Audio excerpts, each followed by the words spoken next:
আমরা যাব এখন ওই নিমাইয়ের মাসির বাড়ি আর ওই কাজী কি নাম আসলো কাজী কি চাঁদ কাজীর সমাধি ওইখানে যাব। মহাপ্রভুর হাতে লাগানো গাছ আছে, মহাপ্রভুর হাতে লাগানো গাছ আছে, ওইটা দর্শন করব। 12 মাস ফুল হয় গাছটায়, প্রতিদিন একটা করে হলেও ফুল হয় সমাধিতে পড়ে না। আমরা ওইটাই দেখতে যাবো আজকে।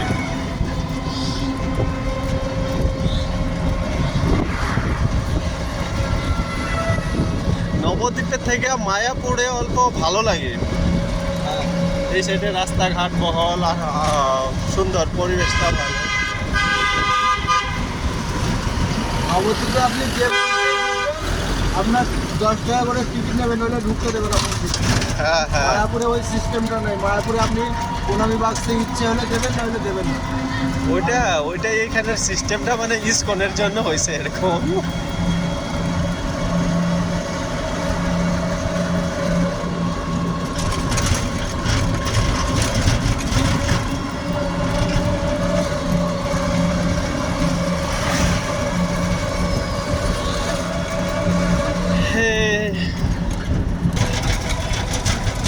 রাস্তা দিয়ে যেতে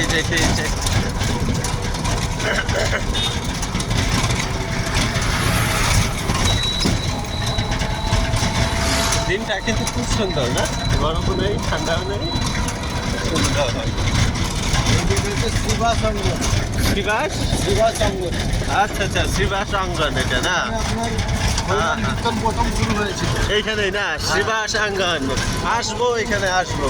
মহাপ্রভু এখানে হরিনাম করছে প্রথম কাজী সাহেব। হ্যাঁ হ্যাঁ প্রথমত ওপার থেকে জগাই মাথায় ভাড়া করে নিয়ে হ্যাঁ, হ্যাঁ, হ্যাঁ, হ্যাঁ। এখানে দিয়েছিল এখানে হরিনাম আচ্ছা, আচ্ছা।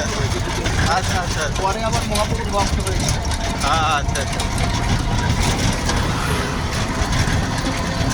এই মায়াপুর চৈতন্য মঠ এটা আসার সময় দেখো। হ্যাঁ হ্যাঁ।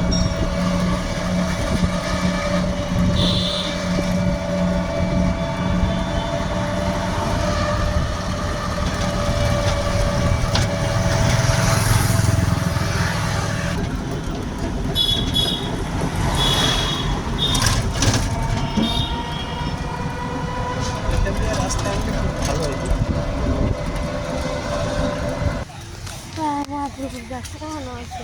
এই মহাপ্রভুই লাগাইছিল ওই গাছটা, বুঝছস?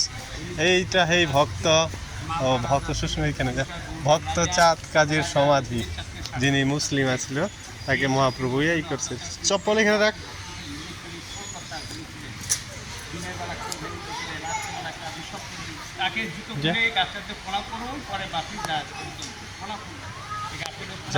এই সেই চাঁদ কাজীর সমাধি, যেখানে নিতাই গৌরাঙ্গ মহাপ্রভু ওই গাছটা লাগাইছিল। এই সেই গাছ, ওই চাঁদ কাজী নামের একটা একজন মুসলিম আছিল, ওই যে ভক্ত চাঁদ কাজীর সমাধি পীঠ। বাড়িঘর ভেঙে গঙ্গা কাজী বলেছিলেন, সেই কাজী ডাকতে ডাকতেন ঘুমের কাজী সাহেব, আমার ভক্তদের কীর্তন ভঙ্গ করলা, আমার কৃষ্ণ কীর্তন ভঙ্গ করলা, আমার মৃদঙ্গর পতনে ছিন্ন, তোমার বংশ নির্বংশ করবো, দেখো দেখো তুমি আমার রূপ। এইভাবে কাজীকে জাগালেন, কিছুই নেই কথা আছে। তখন মহাপ্রভু বললো, সাহেব তুমি সবাই সামনে বলো, যা বলবে তাতে এইটা হলো সেই ফুল গাছ, কি পুরানা, 500 বছর আগে মহাপ্রভু লাগাই গেছিল এইখানে। বলে প্রতিদিন একটা করে ফুল, একটা করে হলো 12 মাস ফুল থেকে একটা করে হলো ফুল পড়ে। কাজী আশেপাশে সব মুসলিম মানুষ, এখানে ওরা আসে না, এদিকে যত্ন নাই অত একটা জায়গাটার।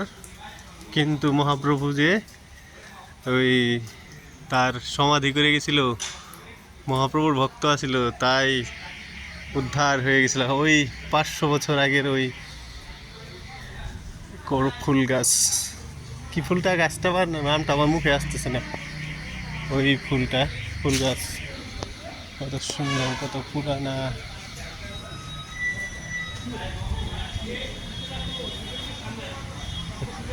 মহাপ্রভু গৌরাঙ্গ মহাপ্রভু লাগাইছিল এই গাছটা। হ্যাঁ হ্যাঁ, মাটি দিয়ে একটা ছোট্ট ফুলে তার সেই গাছ। কি বললো মহাপ্রভু, তুমি আমার ক্ষেত্রে সজ্জিত করলা, আমার সনাতন ধর্ম মেনিলা, তোমার কবর চিরকাল ফুল করবে, ফুলে তার তোমার শরীর সুগন্ধ হয়ে থাকবে, তোমার জয় জয় লাভ হবে। এই যে মহাপ্রভু কৃপা। আরও অনেক কথা আছে, এগুলো সে বললো, টাইম লাগবে অনেক। এই জন্য কাজী এই গাছ 10-15 বছর বেশি বাঁচে না, 526 বছর এখন গাছটা বেশি আছে। মহাপুর এখানে বেশি দিন ছিলেন না, মহাপুর 24 বছর হলো এক্ষেত্রে বিদায় নিলে, সন্ন্যাস নিয়ে 24 বছর হয়ে সন্ন্যাস নিয়ে বিদায় নিলেন। মহাপুরের বেশি দিন ছিলেন না 24 বছরে, হ্যাঁ। আর 48 বছরে মহাপুরীতে, হ্যাঁ, একবার দেহ অন্তর্ধান হইলেন। একবার ঘুরে যান, একটা পাক দিতেন, ঘুরে যান। যখন মহাপুর 48 বছর হয়, 6 বছর ছিলেন গম্ভীরা, আচ্ছা 6 বছর গম্ভীরা ছিল, 48 বছর পূর্ণ হলো মহাপুর জগন্নাথের সাথে মিলিয়ে দেখলেন। এটা তার লীলা, ভগবানের লীলা অনেক আছে, বলা অনেক টাইম লাগে। ভাগবতের কথা, মহাপ্রভু কি কখন নাচে, কখন হাসে, কখন কান্দে, হাসে নাচে প্রভু কহে কহিলা এই মহামন্ত্র, ইহা গিয়া জপ করিয়া নিবন্ধন, ইয়া হইতে সর্বসিদ্ধি হইবে সবার, সর্বক্ষণ বলা হচ্ছে বিভিন্ন ইয়া নামের মধ্যে শ্রেষ্ঠ নববিধা ভক্তি, কৃষ্ণ প্রেম কৃষ্ণ দিতে ধরে মহান, কি শয়নে কি ভোজন হন নিশ্চিত না কৃষ্ণ বলবদন।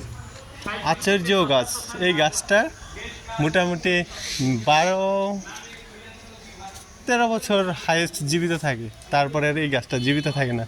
540 বছর ধরে এই গাছ, মহাপ্রভুর স্পর্শ করার সেই গাছ আমার ভাগ্য, আমি স্পর্শ করতে পারলাম। এই গাছটায় কত গঙ্গা নদী দিয়ে যাওয়া জল দেখলো, কত ঝড় দেখলো, কত বিশাল বড়, কত পুরনো গাছটা দেখলেই মনে হয়। আচার্য সবাই দেখে নিন।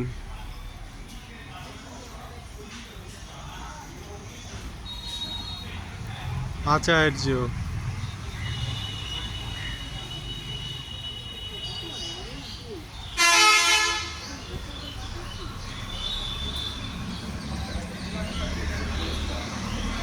আচার্য